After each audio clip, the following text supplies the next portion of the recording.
Yeah, I think this really is a victory for Angela Merkel. Seehofer really backed himself into a corner. He made a list of impossible demands of Merkel with an ultimatum. Nothing she could ever realistically get from the EU would satisfy what he said he wanted.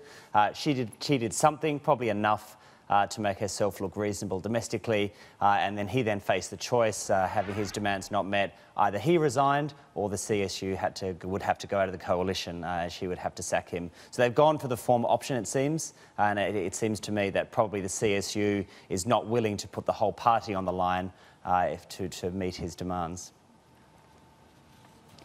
Simon, it's Hadley in Abu Dhabi. Let's kick the can down the road just a few more days. You have a major summit between President Trump and President Putin happening in Helsinki in just a couple of days. You also have NATO as well meeting in Brussels. Nancy and I have spent our fair amount of time in Brussels. I have to ask you, when it comes to what happens next, how strong will the German Chancellor be going into these talks with world leaders, given what has been happening at home? I think the domestic problems should not affect her strength. I mean, really, she has stared down a lot of opponents over the last 10 years. I mean, she's been running Germany for over a decade, and she's basically won every single time. So she's just battered away. Another very experienced political operator.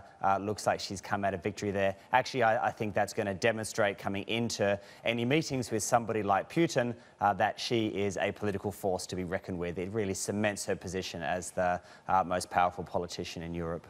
Simon, it seems to me that investors are nervous. If you look at what happened just in the reaction to the euro here, if we can pull up that chart, why do you think investors are less confident than you are when it comes to Merkel's authority?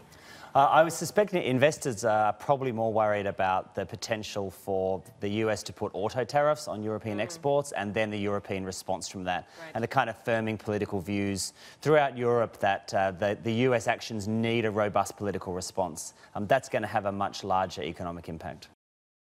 Hey everybody, it's Hadley Gamble from our new CNBC Middle East Bureau in Abu Dhabi. Thanks for stopping by. Now to watch more, you can try one of the videos that just popped up on your screen. And don't forget to subscribe.